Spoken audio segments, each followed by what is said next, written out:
નમસ્કાર મિત્રો, આપણે આજે વાત કરશું પેપર નંબર 15 સંસ્કૃત ભાષા અને સાહિત્ય અંતર્ગત નિબંધ. સંસ્કૃત નિબંધ. આપણે આ વિડીયો પહેલાંના વિડીયોની અંદર એક નિબંધ જોયો તો વિદ્યાધનમ સર્વધનમ પ્રધાનમ. આજે આપણે વાત કરવાનું છીએ ગીતા સુગીતા કર્તવ્યા. ગીતા અર્થાત શ્રીમદ ભગવદ્ ગીતા.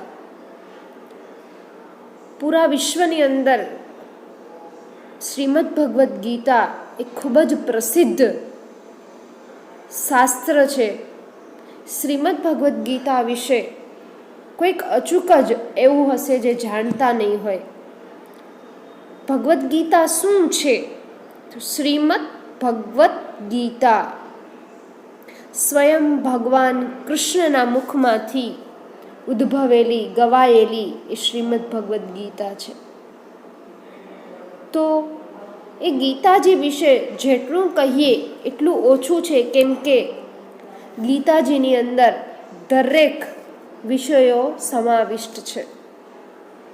કહેવાય છે કે જગતની એક પણ પ્રોબ્લેમ એવી નથી કે જેનું સમાધાન તમને ગીતામાં ન મળે. દરેક સમસ્યાનું સમાધાન, સોલ્યુશન તમને ગીતાજી પાસેથી મળે. કોઈ પણ સુખ હોય, કોઈ પણ દુઃખ હોય, એ દરેકનું બેલેન્સ કરતા ગીતાજી શીખવાડે. કઈ પ્રોબ્લેમ સામે, કઈ મુસીબત સામે કઈ રીતે લડવું, તાકાત કેવી રીતે ઉત્પન્ન કરવી, તમારી અંદર પોઝિટિવિટી કઈ રીતે ઉત્પન્ન કરવી, બધા સવાલોના જવાબ તમને ગીતાજીમાંથી મળે. એટલે જ કહે છે ગીતા સુગીતા કર્તવ્યા કિમન્યે શાસ્ત્ર વિસ્તરેહિ. ગીતાને સુગીતા, ગીતાજીને સારી રીતે જાણવી, સમજવી, એનો અર્થઘટન કરવું એ મનુષ્યનું કર્તવ્ય છે. શા માટે? યા સ્વયં પદ્મનાભસ્ય મુખપદ્માત વિનિશ્રુતા. કેમ કે સ્વયં ભગવાન કૃષ્ણ પદ્મનાભસ્ય, ભગવાન કૃષ્ણના મુખથી ગવાયેલી છે. કિમ અન્ય શાસ્ત્ર વિસ્તરેહિ. તો પછી અન્ય શાસ્ત્રનો વિસ્તાર કરવાથી શું પ્રયોજન? અર્થાત શા માટે બીજા શાસ્ત્રનો વિસ્તાર કરવો? અર્થાત બીજા શાસ્ત્રની અનિવાર્યતા રહેતી નથી. ગીતા એવ સમ્યક્તયા ગેયા. ગીતા જ સારી રીતે સમ્યક્તયા ગેયા, સારી રીતે ગવાયેલી છે. સુચારુતયા પઠનીયા મનનીયા અધ્યનીયા ચ. સારી રીતે પઠન કરવા યોગ્ય, મનન કરવા યોગ્ય અને અધ્યયન કરવા યોગ્ય છે.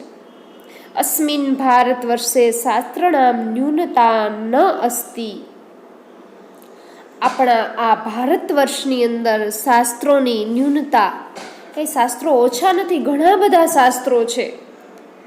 વેદો, ઉપનિષદ, અષ્ટાદશ પુરાણાની, ભાગવત, રામાયણ આદિનામ ચ શાસ્ત્રાણી સંતિ. વેદ, ઋગ્વેદ, યજુર્વેદ, સામવેદ અને અથર્વવેદ, ઉપનિષદ, 18 પુરાણ, ભાગવત પુરાણ, રામાયણ વગેરે આપણા શાસ્ત્રો છે. તેસામ અધ્યયનામ સમીચીનમ. તેઓનું અધ્યયન સારી રીતે કરવું જોઈએ. તત્રાપી, તેમાં પણ શાસ્ત્ર સિદ્ધાંતા વિસ્તરણે ઉદાહરણૈ સહ વર્ણિતા તે સર્વે અધિક જ્ઞાન પ્રાપ્તિ હેતુમ આવશ્યક એમ પઠનીય. ત્યાં પણ શાસ્ત્ર સિદ્ધાંતોના વિસ્તાર માટે ઉદાહરણ સાથે વર્ણવેલા તે અધિક જ્ઞાન પ્રાપ્તિ હેતુ માટે એ આવશ્યક છે, પઠનીય છે. તો આ બધા જે શાસ્ત્રો છે એનું અધ્યયન કરવું જોઈએ, પઠન કરવું જોઈએ. શું કામ? તો કે તમારી અંદર અધિક જ્ઞાનની પ્રાપ્તિ થાય એ માટે.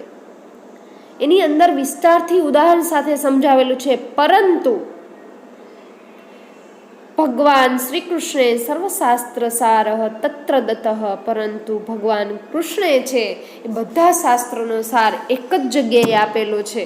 તત્ર દત્ત, ત્યાં આપેલો છે. ક્યાં? તો કે શ્રીમદ ભગવદ્ ગીતામાં. અતઃ ગીતા જ્ઞાનેનેવ ઇતરમ સર્વજ્ઞાનમ લભ્યતે.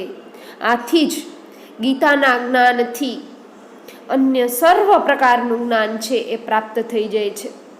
અન્યૈ શાસ્ત્ર વિસ્તરૈ અન્ય અધિક કોપી લાભ ન ભવતી.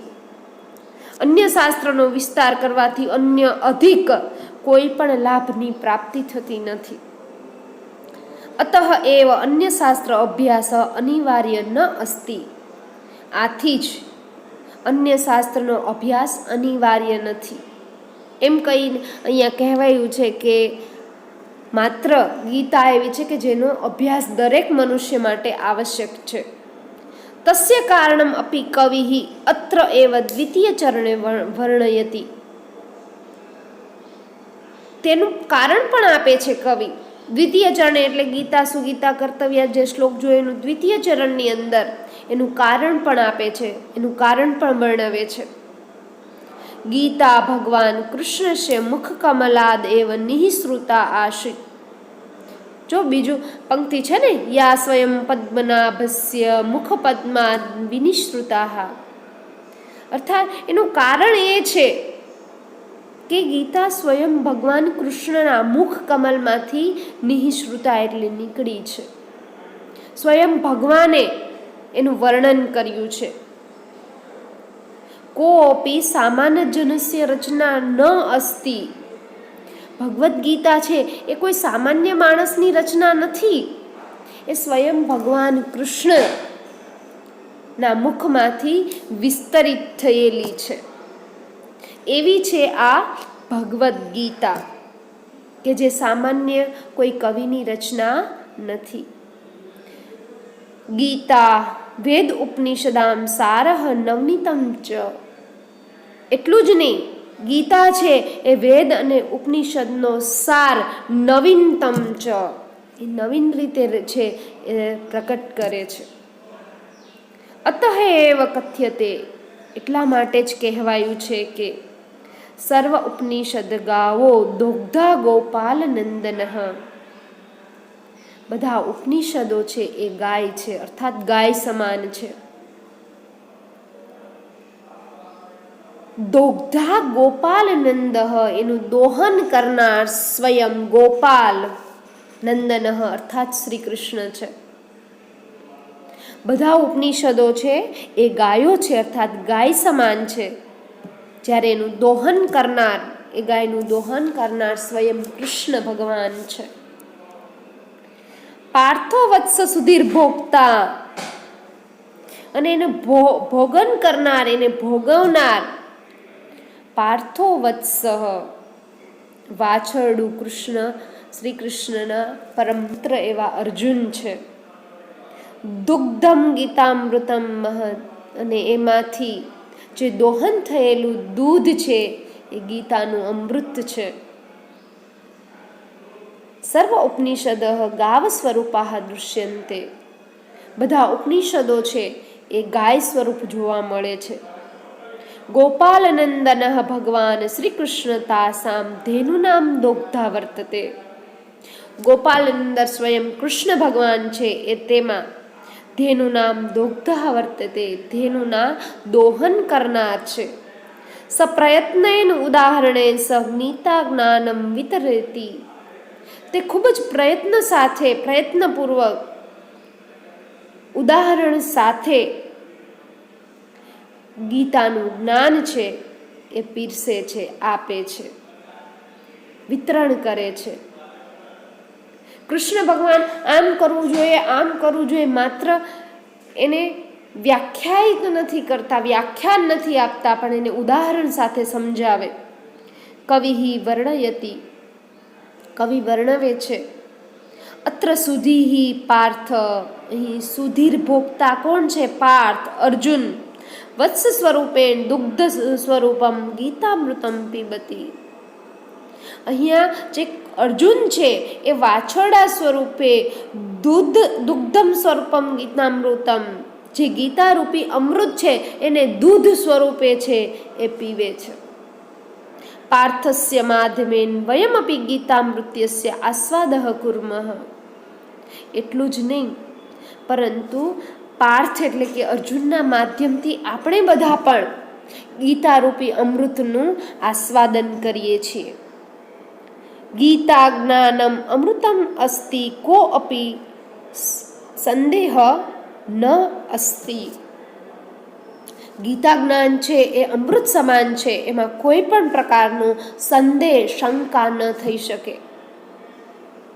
અસ્મિન શ્લોકે એવ ગીતાયાઃ મહત મહાત્મ્યમ દૃષ્ટિગોચરમ ભવતિ. અસ્મિન શ્લોકે અર્થાત સર્વ ઉપનિષદ ગાવો.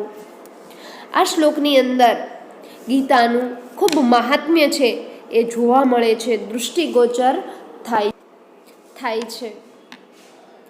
આ શ્લોકની અંદર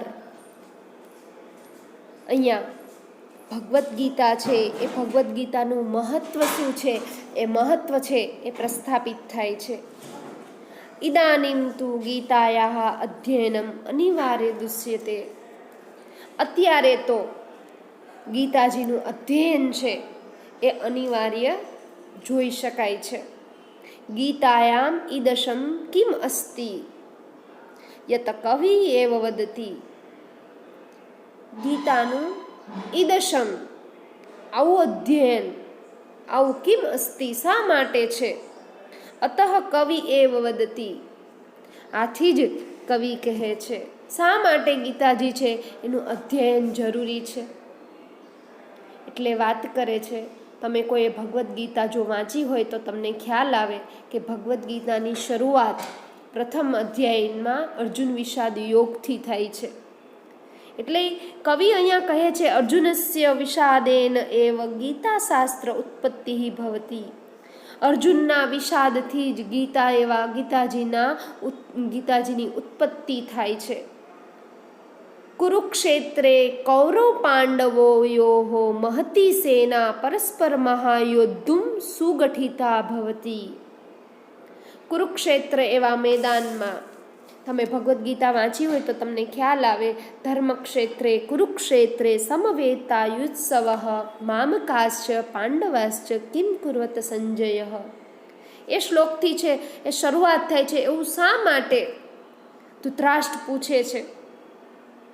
કેમ કે કુરુક્ષેત્રે કૌરવ પાંડવયોઃ, કુરુક્ષેત્રના મેદાનની અંદર કૌરવો અને પાંડવોની ખૂબ મોટી એવી સેના પરસ્પર યુદ્ધ માટે સુગઠિતા ભવતી ગોઠવાઈ ગઈ છે. તદા અર્જુન પ્રતિપક્ષે આપ્તજનાનામ દર્શનમ કરોતિ.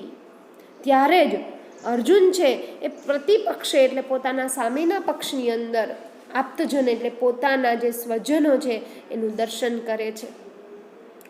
તાન દૃષ્ટવા એવ તસ્ય ગાત્રાણી સિદ્ધંતી. અર્જુન જુએ છે કે મારે જેની સાથે યુદ્ધ કરવાનું છે તો મારા પોતાના છે, મારા સ્વયં છે, એટલે એના ગાત્રો છે એ ઢીલા પડી જાય છે, એના પગ છે એ ધ્રુજવા લાગે છે. સિદ્ધંતી મમ ગાત્રાણી મુખમ ચ પરિશુષ્યતિ વેપુતશ્ચ શરીરે મે રોમહર્ષ જાયતે.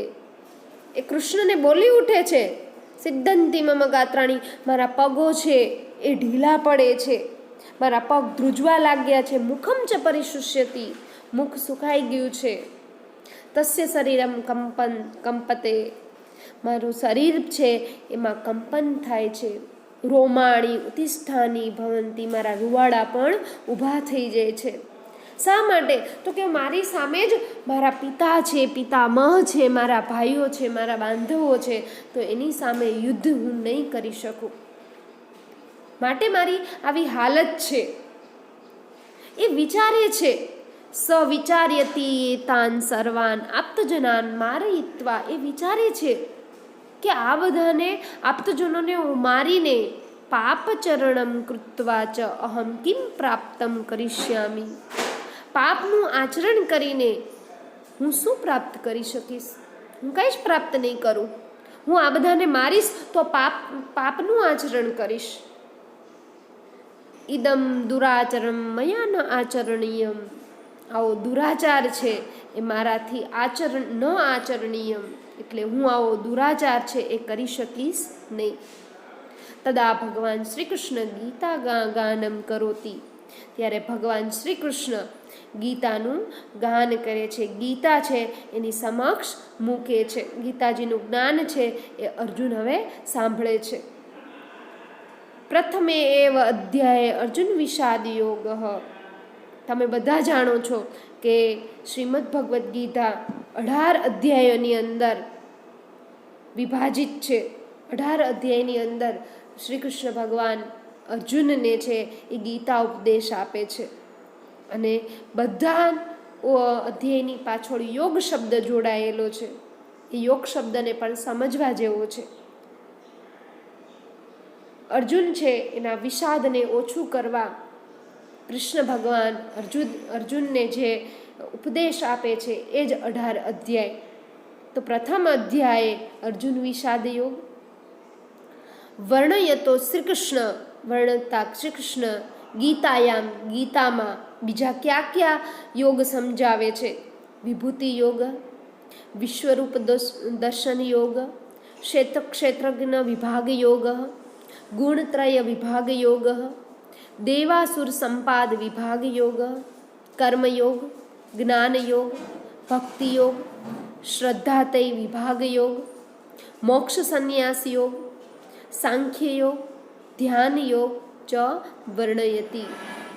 આટલા યોગ છે એનું વર્ણન શ્રીમદ ભગવદ્ ગીતાની અંદર જોવા મળે છે. અર્થાત 18 અધ્યાયની અંદર જુદા જુદા વિષયોને છે એ શ્રી કૃષ્ણ ભગવાને સમજાવવા પ્રયત્ન કર્યો છે. ગીતાયામ જ્ઞાન કર્મ ભક્તિ આદય ત્રય કેન્દ્રવર્તી વિચારાહ વર્તન્તે. ભગવદ્ ગીતાની અંદર આટલા બધા વિષયોનું વર્ણન કર્યું છે, પરંતુ એ બધામાં જ કેન્દ્રવર્તી વિચાર કયો છે? તો કે જ્ઞાન, કર્મ અને ભક્તિનો સમન્વય. આ ત્રણેય છે, જ્ઞાન, કર્મ અને ભક્તિનો સમન્વય છે, એ ખૂબ સારી રીતે અહીંયા કૃષ્ણ છે એને સમજાવે છે. જ્ઞાનેન પરમ તત્વજ્ઞાનમ ભવતી. જ્ઞાનથી જ પરમ તત્વજ્ઞાનમ ભવતી, પરમ તત્વનું જ્ઞાન થાય છે. અનેન એવ મુક્તિ ભવતી, આનાથી જ મુક્તિ પણ થાય છે. તતુ સમ્યક જ્ઞાનમ, અને તે જ શું છે? સમ્યક જ્ઞાન છે. ઈશ્વરસ્ય સંપૂર્ણ શરણાગત્યાહ ભાવ તતુ ભક્તિ એવ ઉચ્યતે. ઈશ્વરને સંપૂર્ણપણે એની પ્રત્યે શરણાગતિ લઈ લ્યો, એ જ શું છે? તો કે ભક્તિ ભાવ છે. પોતાના જીવનને, પોતાનું સંપૂર્ણ જીવન છે એને ભગવાન કૃષ્ણના ચરણોમાં સમર્પિત કરી દો. એ તમારી અંદર રહેલો જે ભાવ છે એ જ શું છે? ભક્તિ છે. ભક્ત્યા એવ મનસી જ મલિનતા નિરાકૃતા ભવતી. ભક્તિથી જ મનમાં રહેલી મલિનતા છે એ દૂર થાય છે. ભવત્યામ આત્મસમર્પણ ભાવ દૃશ્યતે. તમારી અંદર આત્મસમર્પણનો ભાવ પણ છે એ જોઈ શકાય છે, જોવા મળે છે. અન્ય વાર્તા પરિતજ્ય ભગવનાન અનામરત ભક્ત મુક્ત્યા ભવતી એવ સ્વીકરોતી. અન્ય વાર્તા પરિતજ્ય, અન્ય વાર્તા અથવા અન્ય બધી જ વાતો, અન્ય બધા જ વિષયો છે એનો પરિત્યાગ કરીને ભગવાનની અંદર ઓતપ્રોત થઈ જવું, ભગવાનની અંદર ભગવાનની અંદર તલ્લીન થઈ જવું, એ જ ભક્તિ છે. અને એ ભક્તિ તમને મુક્તિ અપાવે છે. અને મુક્તિથી તમે ભક્તિનો સ્વીકાર કરો.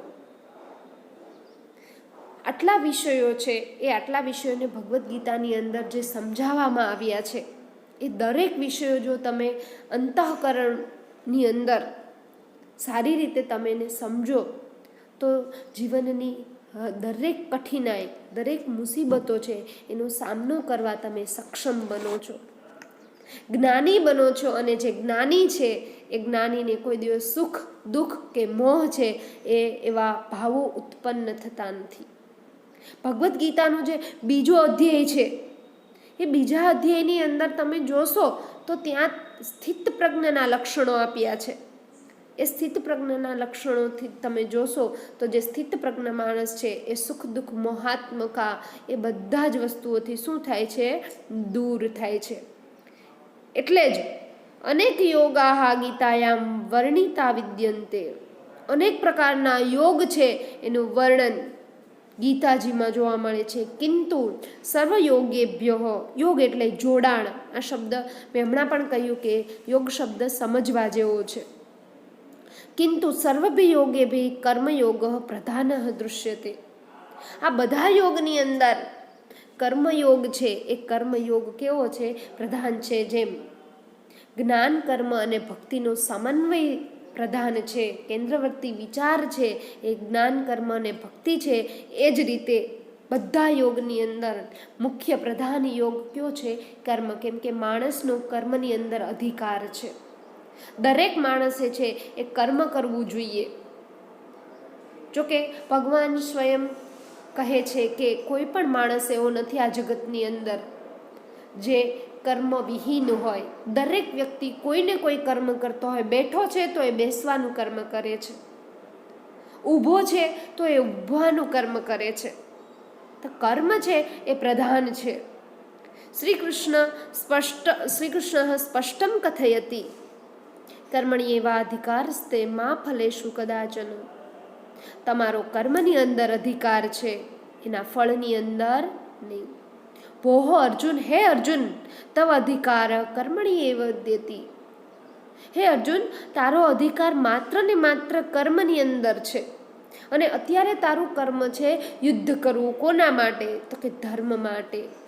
ધર્મ સંસ્થાપનાર્થ, ધર્મની સ્થાપના માટે છે એ તારે યુદ્ધ કરવું જોશે. જ્યારે અધર્મનો અતિરેક થઈ જાય ત્યારે ધર્મની સ્થાપના અનિવાર્ય બની જાય. અને અત્યારે ધર્મની સ્થાપના કરવા માટેનું માધ્યમ તમે એક છો અર્જુન. હે પાર્થ, તમે છો. તો તમારે આ કર્મ કરવું જ રહ્યું. પરમ નિષ્ઠયા કર્મ કરણીયમ. પૂરી નિષ્ઠાપૂર્વક યુદ્ધરૂપી કર્મ કરો. ફલાશયા અપેક્ષા કદાપી ન સ્મરણીયા. ફળની આશા છે, ફળની અપેક્ષા છે એ ક્યારેય નહીં એને યાદ પણ ન કરો. કેમ? તત્ર અસ્માદ અધિકાર ન વર્તતે. કેમ કે એના ઉપર, એની ફળની જે આશા છે એ આશા ઉપર આપણો અધિકાર નથી. ફલસ્ય અધિકાર કેવલમ ઈશ્વરસ્ય એવ વર્તતે. ફળનો અધિકાર માત્ર ને માત્ર કોના ઉપર છે? ઈશ્વર ઉપર છે.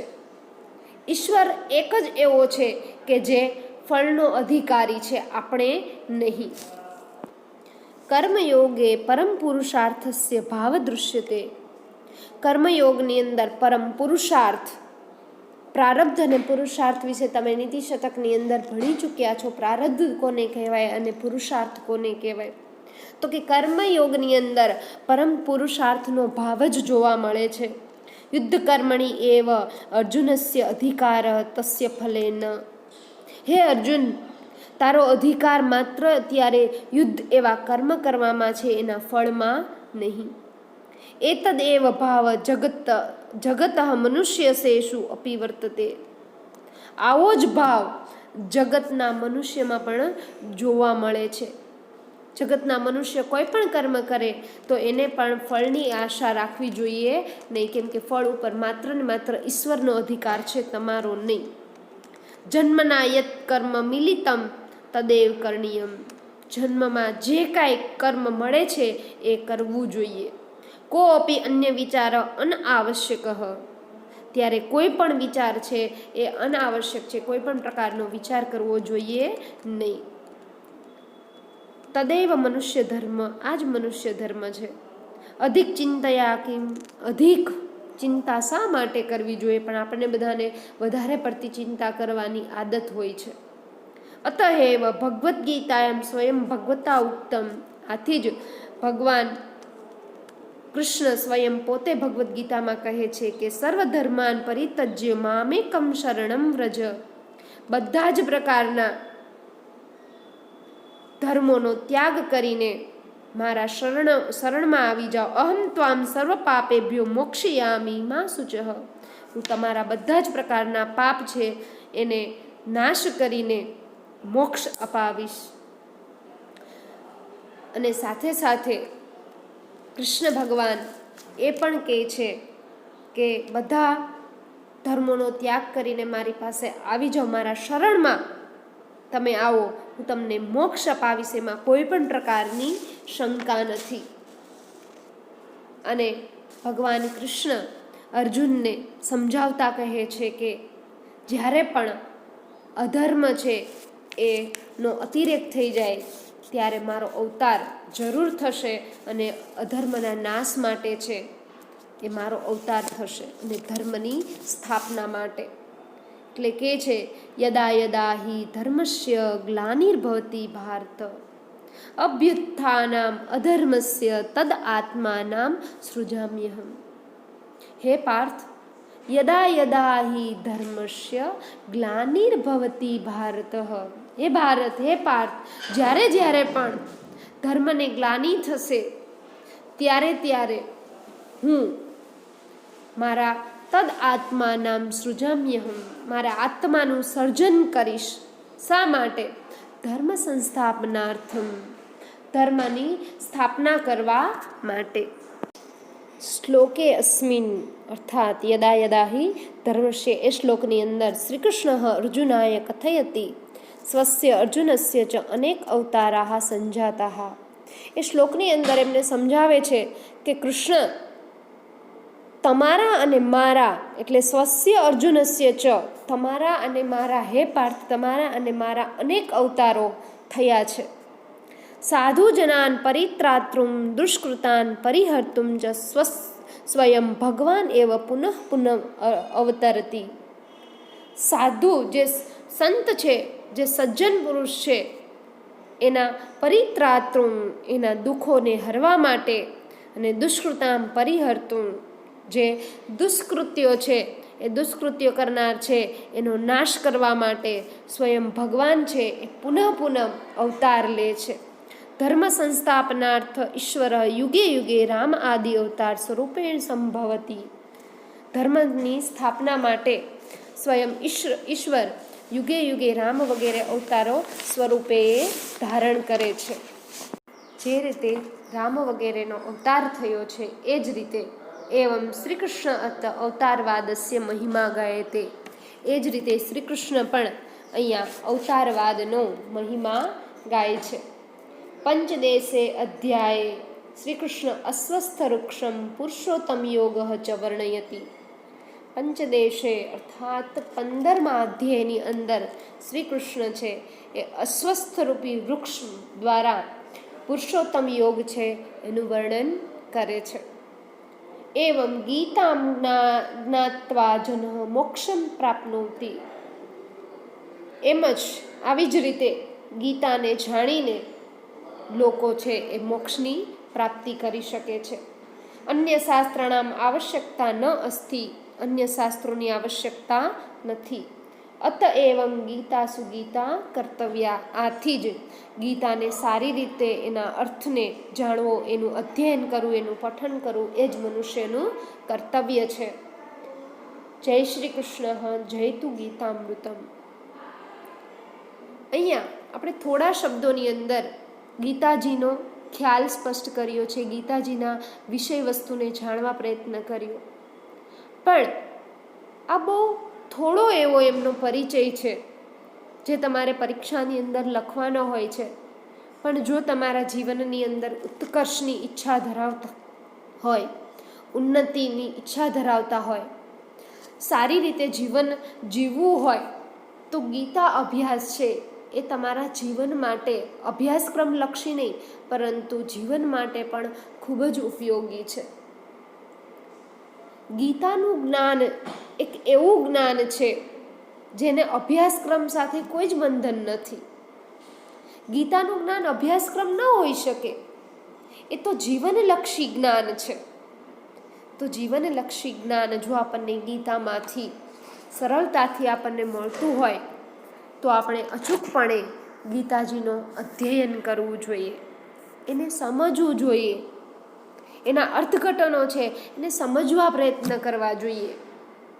એને ઘણા યોગની અંદર જ્ઞાન કર્મ અને ભક્તિનો જે સમન્વય થાય છે અને એ કોણ કરી શકે છે એ ખૂબ સારી રીતે સમજાવ્યું છે. જેમ કે બીજા અધ્યાયની અંદર એ સ્થિત પ્રજ્ઞના લક્ષણો આપતા કહે છે, પ્રજાહાતી યદા કામાન સર્વાન પાર્થ મનોગતાન આત્મન્યેવાત્મના તુષ્ટ સ્થિત પ્રજ્ઞસ્ત દોચ્યતે દુઃખેસ્વનુદ્વિગ્ન મનાઃ સુખેષુ વિગત સ્પૃહ વિતરાગ ભય ક્રોધ સ્થિત ધીર મુનિરુચ્યતે. તો આવા ઘણા બધા શ્લોકો છે. એ શ્લોકોને તમે ગીતાજીના નિબંધની અંદર તમે કોટેશન સ્વરૂપે લખી શકો છો. અહીંયા આપણે થોડું ઘણું છે, ઘણા બધા શ્લોક છે એ ગીતાજીના તમે તમારા અનુકૂળતા પ્રમાણે તમારા નિબંધની અંદર લખી શકો છો. અહીંયા ઉદાહરણ તરીકે આપણે 2 કે 3 શ્લોકો છે એના વિશે જ આપણે જોયું હતું. કેમ કે ગીતાજી વિશેનું નિબંધ છે એમાં કોઈ પણ પ્રકારનું બંધન હોતું નથી. અસ્તુ.